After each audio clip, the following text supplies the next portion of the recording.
Hi everybody, Sanibonani. Welcome to my channel. Igama lami Ntando Mdletshe, and on this channel sikhuluma ngama-reality TV shows, ama-celebrities kanye nama-YouTubers. If it is your first time joining us today and you like our content on this channel, there is a subscribe button la ngezansi and a notification bell. Press both. And also, you guys, there's ways to support the channel. You can press the like button, you can press the thanks button. It will tell you what to do. And please do not skip adverts on this video. It's very important that you support the channel that way. Anyway, you guys, we are doing part 4 of Rosemary's hit list. Honestly, you guys, I thought that this was going to be the easiest part of the documentary to do. I thought that it was going to be easy to watch, and I thought that it was going to be easy to deliver to you for those who don't watch it, but also for those who just like to watch, us discuss it on this channel. But I was wrong, you guys. I was very, very wrong. So I want to do this. I want to give this the warning to anybody, you guys, who cannot deal with situation of a child's life being lost is being talked about. So we're going to go through that again, you guys, because there is another child being involved here, you guys. Listen, when it comes to the Rosemary Ndlovu story, this was not a story that was new to me because, of course, I had watched the story when it was taking place. I had followed it during trial. So this is a story that was being repeated to me through a documentary. It's just that now it's being put together in a well organized way. So now I know whose life was taken before what event took place before what. But I did not expect that it was going to be as revealing as it has been because, guys, it has been. Part 4 for me, I don't want to lie, you guys. I did have parts where I teared up a little bit. And I think it was me realizing how hurtful this whole situation was for certain families and family members. And also to go through a situation where now we learn about the life of another child that I wasn't even aware was going to be part of this story. Okay. So yes, for me, this was a hard part to watch. I don't want to lie. So I will give you that warning if you are still going to watch the episode. You guys, it gets harder and harder to watch. I thought that this part was just going to be them wrapping up the documentary and it was just going to be done, but they go deeper than that. Before it ends, it actually gets worse. Remember, Rosemary is now in jail, and you would think that honestly, everybody now should take a deep breath because the evil woman is now in prison. Okay. But there was no breathing for anybody because Mama Skebeng here was busy organizing hitmen from inside prison. They do talk about how it's on record that so many cell phones were being confiscated from this woman. So she was troubled from inside because she was still trying to organize hitmen because she was obviously not happy with the existence of Sergeant Mamunda, but she was also not happy with the existence of station commander, Mr. Baloka. So she felt like if those people were gone, that she could get away with everything. So she tried to organize hitmen to actually take the lives of the two policemen. We are so grateful that those hitmen had some kind of conscience and they went back to Sergeant Baloka and told him, because the stupid mistake that this woman made was that she contacted the same people that had been informers for the station commander, those people that he had gone to the hostel to see. Remember that time when he was scared and he thought they might kill him? Yes, those people were the same people that she had contacted to take the lives of the station commander and the investigator.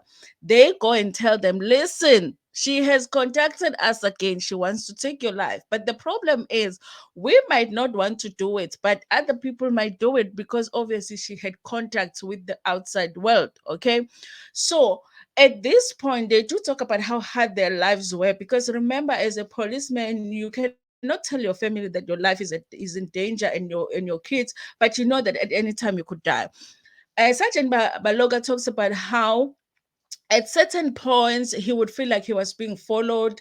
Sometimes he'll be going home and he'd feel like a car is following him and they would have to drive past his home because of course he's trying to keep his family safe and he's trying to keep his kids, his wife safe, and all of that. He says that that was a very difficult time for them. Of course they had to inform the intelligence service to say, listen, our lives are in danger now. They said they had to be careful about where they go and how they moved around the time, but the priority was for them to protect their families, but their lives could have been taken. Because of this whole thing, then Rosemary was moved from Johannesburg to Kgotsi Mampuru Correctional Services, which I believe is where Thabo Bester is right now. Okay, these two can actually be roommates because listen, if they can just put their evil, minds together, but change it instead of being evil, use it for the good. Maybe they can come up with the solution for ESCOM. Put them somewhere together. Make sure they have lunch together there by Mampuru, so that they can come up with some solutions. Bayeke ukubulala abantu and stealing.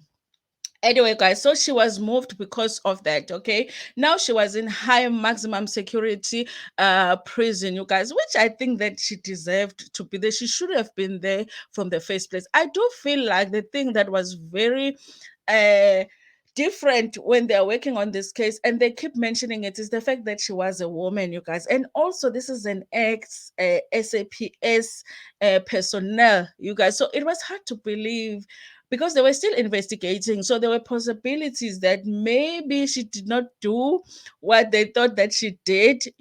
So I think that because of that, it took time for them to actually realize, listen, this woman is not a good person to be around people. She must not have access to the outside world. So as long as she has that access, she will be able to actually commit more murders. Okay, so that is how she is moved, of course, to maximum prison. Then they start talking about the case because now the trial had to begin, you guys. They talk about how I know that I did that video where I was talking about the investigator, Mr. Mabunda, but you guys, there's a lot of police personnel here that were involved in this case. A lot of the witnesses, they say, in this case were police personnel that came to testify, and these were not like her colleagues who knew her, because remember, these killings took place in different places. So it was it would be different police stations that are involved. They would only meet Rosemary Ndlovu when she comes to identify the body and she's acting strange, and they're all surprised. Remember when she was claiming a body and saying it's her relative, and nobody knew who the person was, but she knew who the person was. So it will be those policemen that will be like, you know what? Yes, she did come to the place. This is how she acted.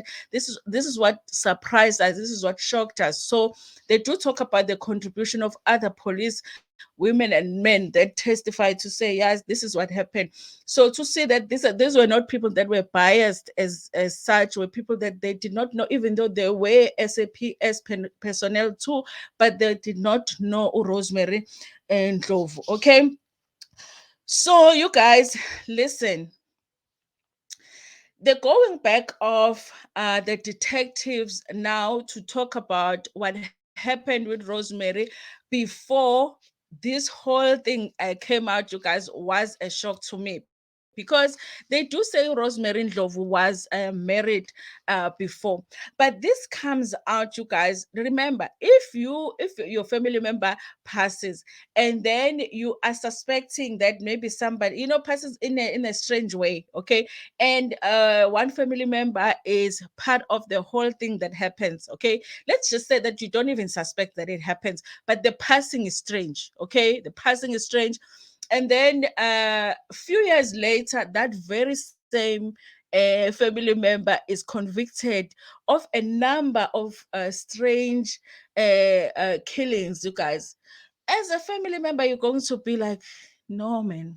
Mm-mm. You are going to Tlanganisa and be like, something, and you're going to remember things about what happened with the passing of your relative. Okay, so this is what happens here. So I want you to put it to give you that picture. Go to, while the trial is going on, there is this family, you guys, that we haven't spoken about. This family is the family that Rosemary Ndlovu was married to. Rosemary Ndlovu and Maurice, that was not Rosemary's first marriage. Okay, she was married before.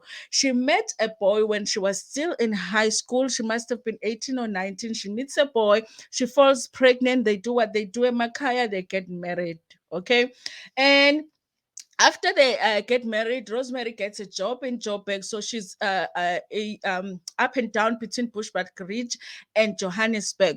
And but what they say they noticed was that she did not really allow her husband to visit Johannesburg. Okay, so she would only be the one that would visit, but she didn't even come home that much. They at this point they already had a child between the two of them. Remember, because they got married because she was pregnant. Okay, then the husband gets sick, and then he goes to the hospital, and then a few days later he passes. Okay, I will leave that story there, okay, because I want you to understand, while the trial and everything is going on, there is this family now that is possibly realizing, listen, wait a minute, okay, we lost our brother here and we lost our nephew here, and she was part of their life. Okay, what's going on here? Okay, so this is what I want you to be thinking about.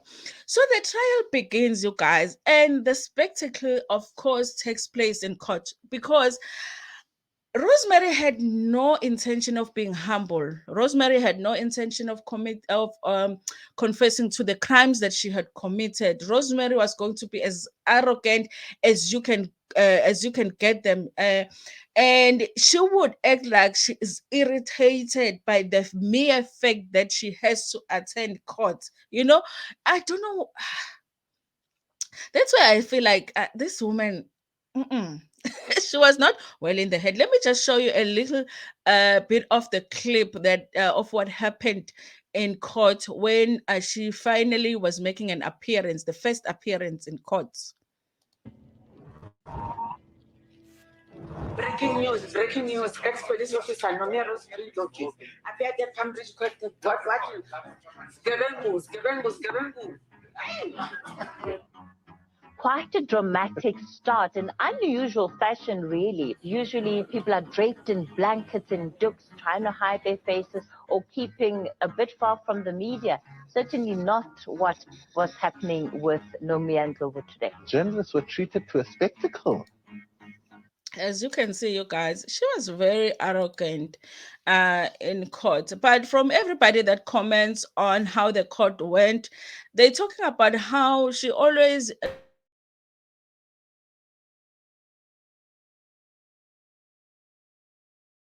everything that she had done. There was not a point where Rosemary Ndlovu acted like she was scared that she was going to be convicted, and maybe that's why she was so arrogant, you guys.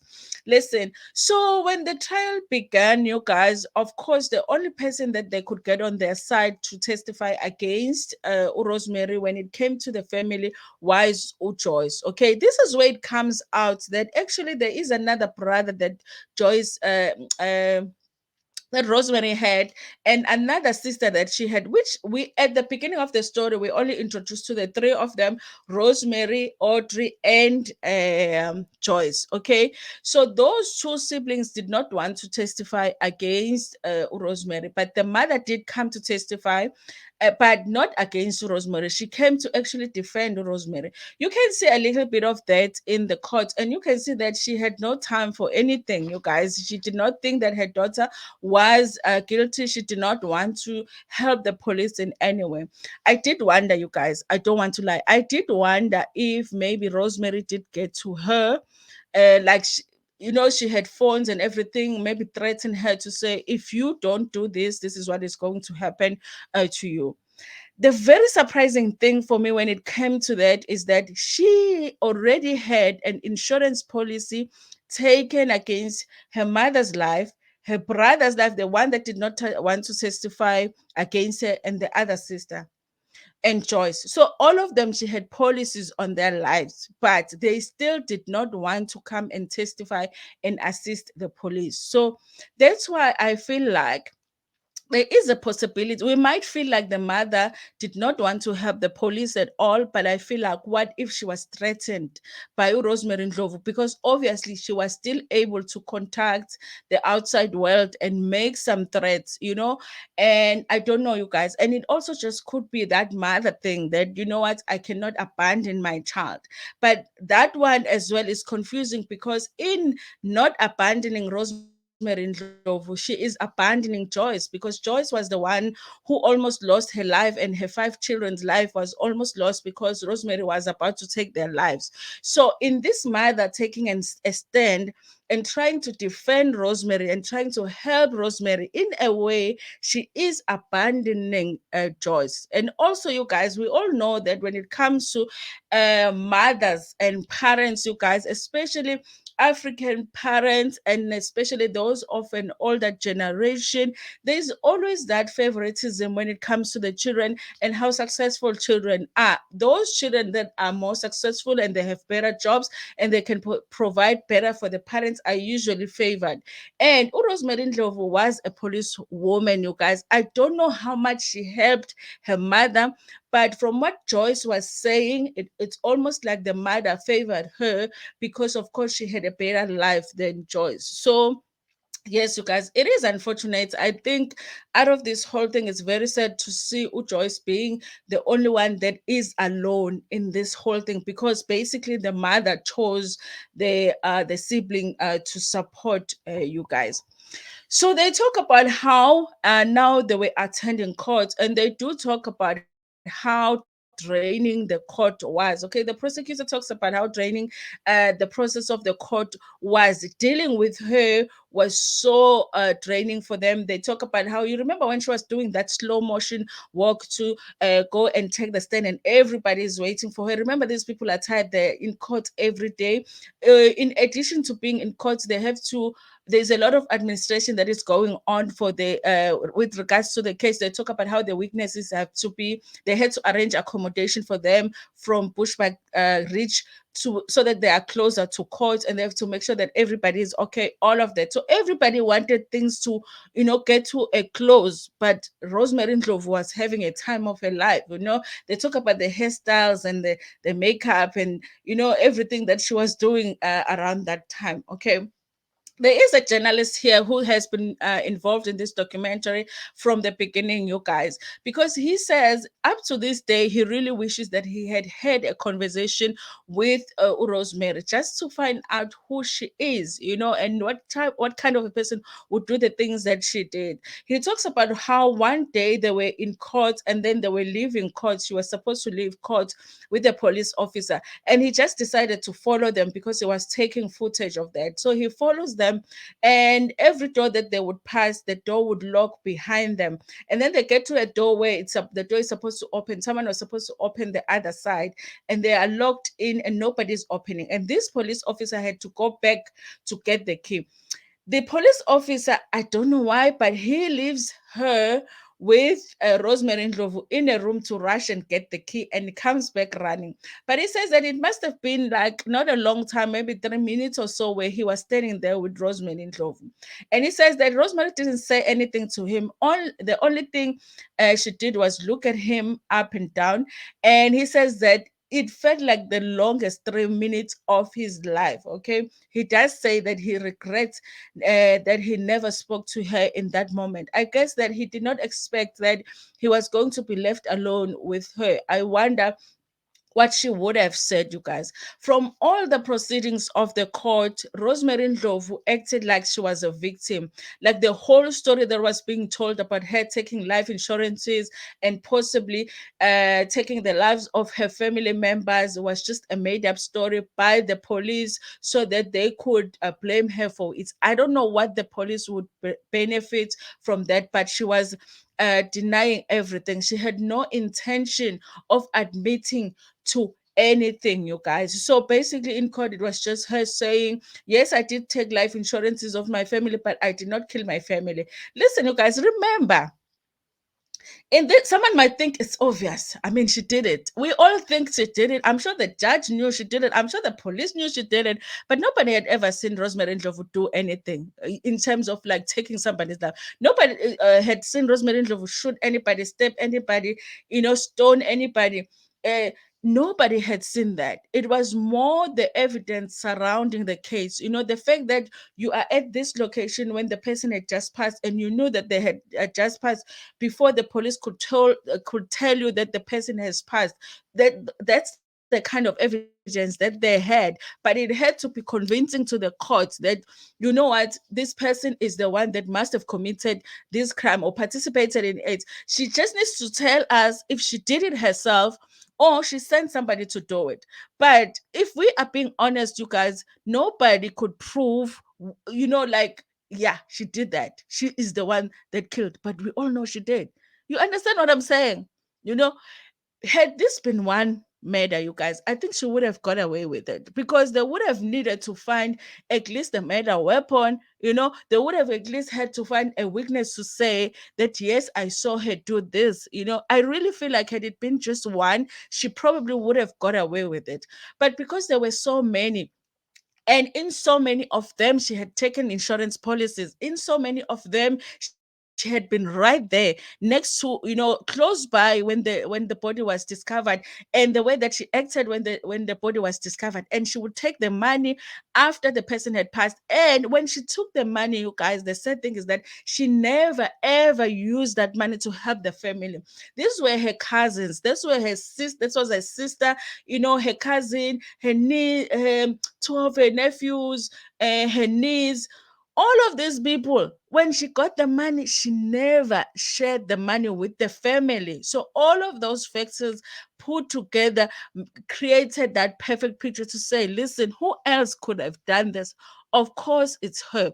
Whether she physically picked up a stone and hit somebody with it, like, we know one of the people was found with a big stone next to his head. Whether she's the one that actually did that, we don't know, you guys. With the one that was shot by the river, we don't know if she's the one that shot him or it was someone else. Okay. So basically, there is a possibility that there are people out there that helped her to commit these murders that were never caught because she never said who those people are. But that does not mean that she is less responsible for what she did, you guys. Okay. So the fact that she committed so many, even though it's really, really sad that she committed so many, actually helped in actually putting things together to say, guys, maybe if it was one, we could say, yeah, it's a coincidence that she took the life insurance and then, but now it's so many, you guys.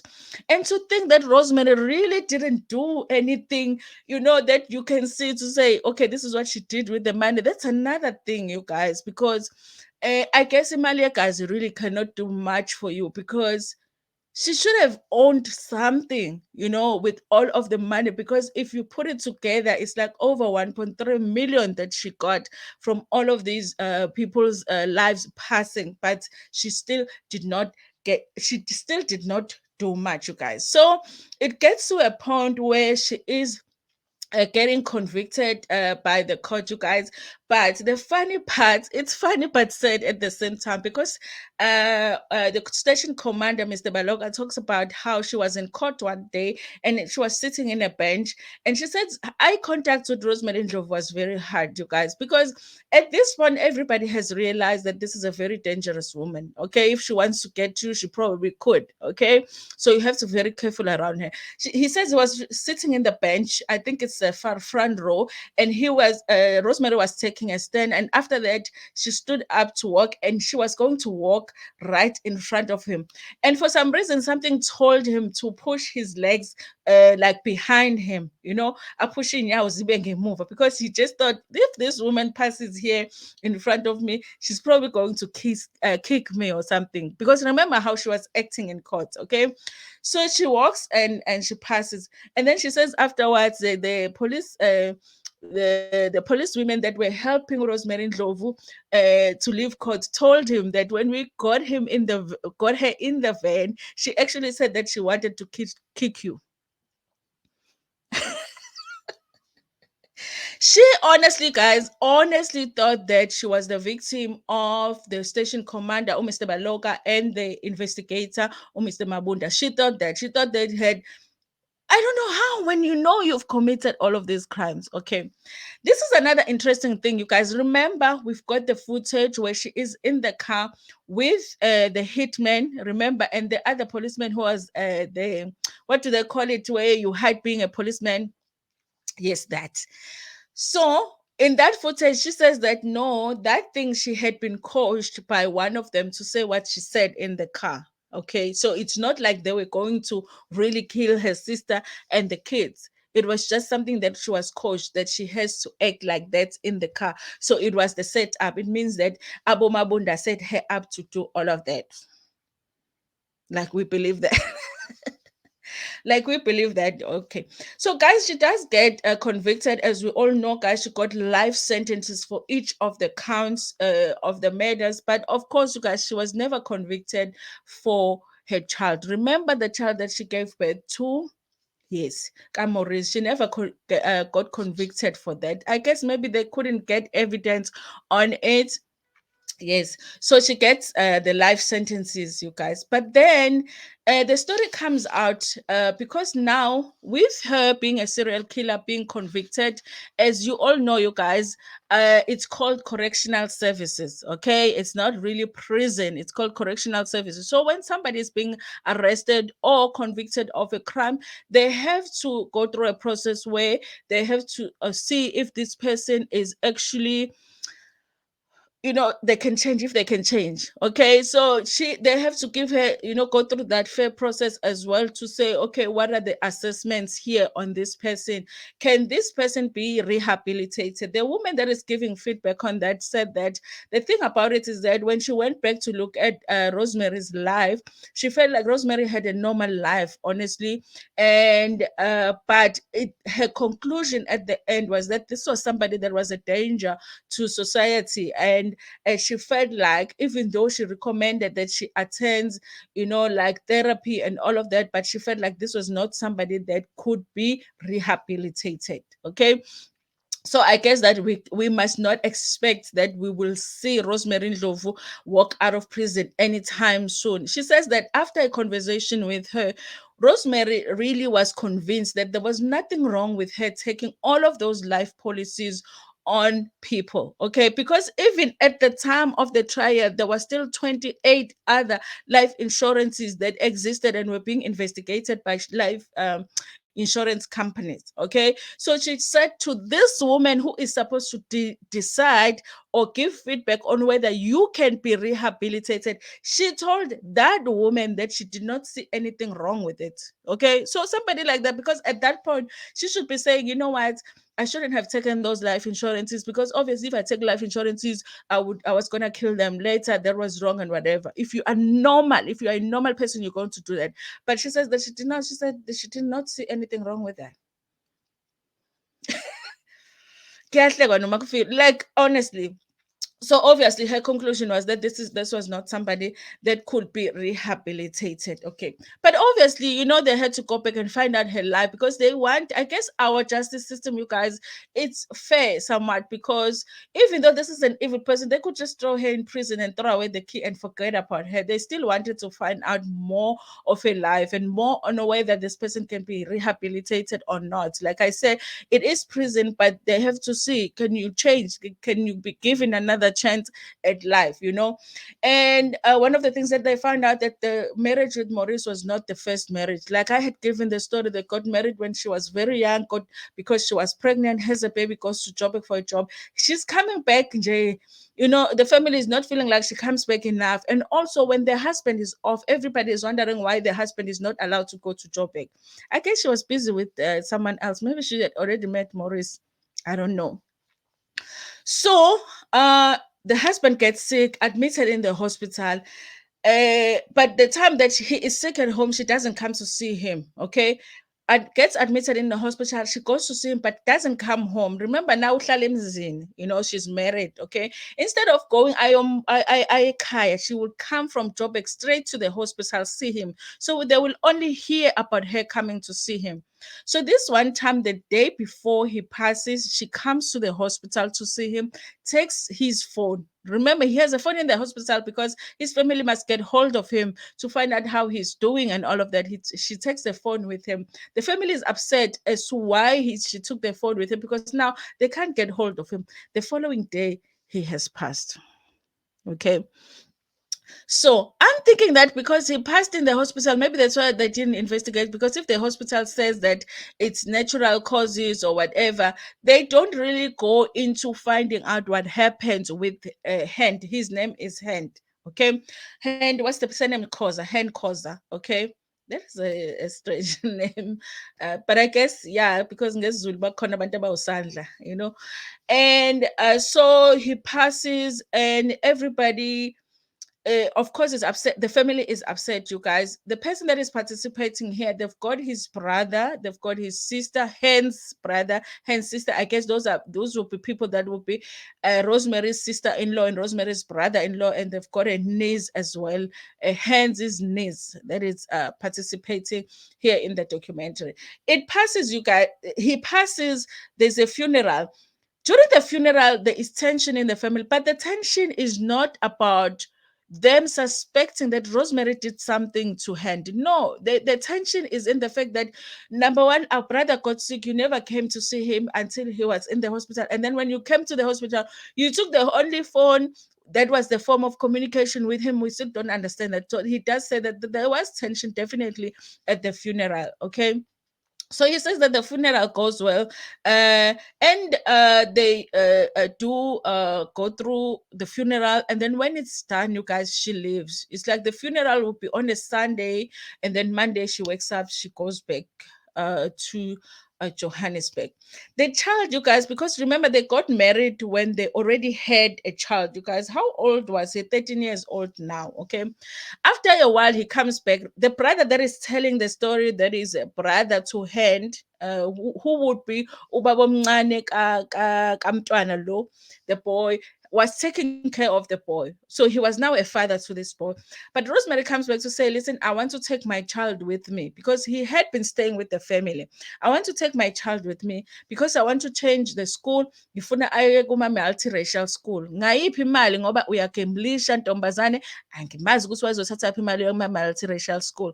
Wathi she wants to do that. The brother's like, oh, that's okay. I mean, ingane yakhe, after all. And also, she's talking about taking her to better schools. Why not? Okay. So she allows her to take the child. Okay. And then in the process of her taking the child, there are forms that she brings with her to ask the brother to sign the forms. And then the brother is like, what are the forms for? She says, we're changing schools and all of that. So I just need you to sign this form. Maybe the brother just thought, I'm signing on behalf of my brother because my brother's no longer around, because he sounds to me like he had taken that place of being a father. So he signs the forms, life insurance forms. He didn't even read, because who is gonna think that she's up to something when it comes to her child? Guys, those were actually the very first, maybe because maybe there were others before that. Those are the very first murders that they can actually trace to Rosemary that are not yet solved. Okay, takes the child with her. After a while, the niece gets a call to say that the child had been in the hospital. She rushes to go and see the child in the hospital. And when she gets there, the child cannot speak, but when you call his name, it looks like he can hear you. He would open his eyes, but something was happening with his mouth where he couldn't speak. So she asked Rosemary, what happened to him? She says, the doctors are saying that he took slow poison. The nurse is like, slow poison? Where did he get slow poison? She's like, I don't know too. Okay. After like a number of days, they hear that he is discharged from the hospital, and the next day they hear that he passed. Okay. The sister-in-law does talk about how she was the one that actually arranged everything when it came to the funeral, even using the mother's pension money to arrange for the funeral. That is how evil Rosemary was, you guys, because there was actually money that she was going to get. This is why she killed her child. This one is gonna get to you guys. If it doesn't get to you, you're a very strong person. Okay. So when the husband passed, there was money that I guess, I don't know if it's insurance money, but there was money that the child was supposed to get. But the condition of the child getting the money was that the child has to wait until 18 years old. Okay. Like normally, well, it's like that. The wife will get something, but then there will be money for the child to get. That money, you guys won't believe. I rewinded. I was like, did they make a mistake? It was 12,000 rand. I was like, did they, maybe they made a mistake. I'm like, maybe they made a mistake. Maybe it was 120,000. No, it was 12,000 rand. She could not wait for the child to turn 18 to get 12,000 rand. She wanted it then. That's the reason she took her child's life. This is the part that really got to me, you guys. Like, I was like, I have not cried in this documentary, but this one really made me cry, you guys. She took a child's life for 12,000 rand, 12000, not 120,000, not 12 million rand, for 12,000. I was like, these people must be made. I'm not hearing, guys, go watch the documentary and tell me that I made a mistake. It's 120, because even now I cannot believe it. So because she couldn't wait for her child to turn 18 so that he could get the money, because it was the child's money, she wanted it for herself. She decided to rush the process in a slow way. If you understand what I'm saying, she rushed the process in a slow way because she gave him slow poison. Okay. Now, because at the time nobody knows, everybody thinks it's true. We just lost his father. Now the child has passed. The mother is acting strange or whatever. But they decide, emakhaya, umuntu masedlulile emhlabeni uyangcwatshwa in the as dignified as they can make the funeral to be. They do that. Okay, that's just what we do as Black people. They do that. They bury the child. It's done, you guys. Obviously there's questions in people's mind, but she was still going to do many others. She probably felt like, okay, I got the 12,000. Imagine if I took the insurance myself, how much I could get, you guys. So yes, so they lost her child like that. Okay, these two murders, but mostly the child, because obviously there is no evidence that she did something with the father. Okay, more the child, because they said that the case is open but cold. And this is what Detective Mabunda says, the investigator. He says that the best that he could get was to ask for the body to be exhumed. But he thought about the fact that Rosemary had already gotten the life sentences that she got. I mean, if she was convicted of this murder, she was just going to get another life sentence. So it wasn't really going to make that much difference. Also, if she went and asked the family if they could exhume the body, because obviously if they exhume the body, they could find out, what actually took his life, because like they say, they suspect that it was poison. So if they asked the family, that would have been very hard for the family, for somebody that is already in prison saving multiple life sentences. So he just felt like, you know what, rather than do that to the family, let's just let this one go. He says that the autopsy at the time had not been done, because there was a backlog or something at the time, so it was never done. That's why nobody ever followed up, and there had never been a docket even opened on the case, because obviously people just thought that, umntwana ushonile nje. But the death certificate, you guys, the cause of death is written as unnatural death. Okay. Anyway, you guys, listen. It has been texting to do this case, to watch this case to the end, you guys. But I really honestly do believe that some people are just born evil. There's just people that are born with some sort of imbalance. I don't know if it's in their brains that makes them like a special kind of evil, because there is nothing that is on record to say that this is something that happened to Rosemary that caused her to be the way that she is. If you are a woman and you can give birth to somebody for the sole purpose of taking their lives at some point, you are not okay. Even if that wasn't the purpose when you gave birth to them, if you can look at your child and think, if I took the life of this child, I will gain some money, and it's like 12,000 rand. Even if it was millions, if you think that you are justified in taking their lives, you are not okay. So I really honestly, from the bottom of my heart, believe that Rosemary Ndlovu was born evil. And I feel like she's at the best place we can keep her at. We do not have death sentence in South Africa. So obviously we can't do more than life sentence. If you get multiple life sentences, that is the best that we can do. It's unfortunate that the families can never really get all of their family members back, but at least we know that she cannot commit any more matters. Hopefully, you guys. Anyway, thank you so much, you guys, for watching this video. If you watched until here, tell me in the comment section so I can give you your stars. Thank you so much for watching. Please like the video before Puma. Share it with your friends, with your family, and even with strangers. Ntanda kakhulu.